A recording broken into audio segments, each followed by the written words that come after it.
কষ্ট মানুহৰ জীৱনত সদায় নাথাকে, কিন্তু কষ্টৰ সময়ত আনে কৰা ব্যৱহাৰবোৰ চিৰজীৱন মনত থাকি যায়। এজন মহান ব্যক্তিক চিনিব পৰা যায় সাধাৰণ মানুহৰ সৈতে কৰা তেওঁৰ ব্যৱহাৰ চাই। ব্ৰেণ্ডেড কাপোৰ পিন্ধি সস্তীয়া চিন্তা কৰা মানুহতকৈ সস্তীয়া কাপোৰ পিন্ধি ব্ৰেণ্ডেড চিন্তা কৰা মানুহৰ মূল্য বহুত গুণেই বেছি। সাৱধানে থাকিব সেইজনৰ পৰা যি আপোনাৰ সন্মুখত আপোনাৰ প্ৰশংসা কৰে, কাৰণ তেওঁ পাছ মুহূৰ্ততে অন্য এজনৰ আগত আপোনাৰ বদনাম গাবলৈও কুণ্ঠাবোধ নকৰে। জীৱনৰ আটাইতকৈ ডাঙৰ শিক্ষক হৈছে সময়, যিয়ে ক্ষণে ক্ষণে শিক্ষা দি যায়। সুযোগৰ অপেক্ষাত থকা মানুহবোৰ সাধাৰণ হয়, কিন্তু অসাধাৰণ ব্যক্তিবোৰে নিজে সুযোগ গঢ়ি তোলে।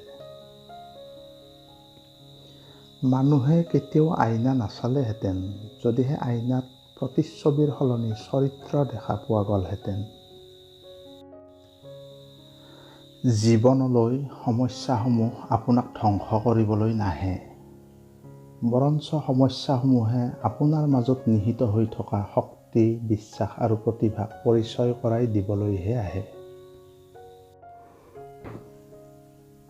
যেতিয়ালৈ শিক্ষাৰ উদ্দেশ্য চাকৰি পোৱা হ'ব, তেতিয়ালৈ চাকৰৰেই জন্ম হ'ব, মালিকৰ জন্ম কাহানিও নহ'ব।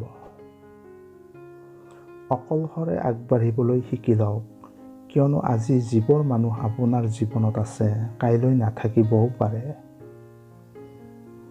আৰ্থিক অৱস্থা যিমানেই সুস্থ নহওক কিয়, জীৱনৰ সঠিক আনন্দ ল'বলৈ হ'লে মানসিক অৱস্থা ভাল হ'ব লাগিব।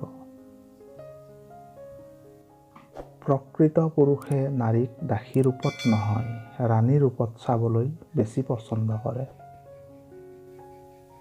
প্ৰিয় মানুহ সেইজনহে যিয়ে অতীত খুচৰি নহয়, অতীতক পাহৰাই নতুনকৈ জীয়াই থাকিবলৈ শিকায়।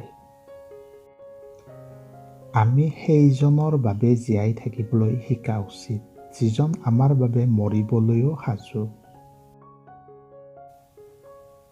জীৱনত ডাঙৰ হোৱা, কিন্তু কাকো সৰু কৰি নহয়। জীৱনত হাঁহিবলৈ শিকা, কিন্তু কাকো কন্দুৱাই নহয়। জীৱনত জয়ী হোৱা, কিন্তু কাকো ঠগি নহয়। জীৱনত সুখী হোৱা, কিন্তু কাকো কষ্ট দি নহয়। পৃথিৱীত সকলো বস্তুৱেই মূল্যৱান, মাত্ৰ সেয়া হেৰাই যোৱাৰ পিছত আৰু বিচাৰি পোৱাৰ আগত। ভুল থাকক বা নাথাকক, ক্ষমা সেইজনেই প্ৰথমে বিচাৰে যিয়ে তোমাক হেৰুৱাব ভয় কৰে। তুমি যদি আগবাঢ়ি যাব বিচাৰা, পৃথিৱীত কোনো শক্তি নাই যিয়ে তোমাক বাধা দি ৰাখিব পাৰিব।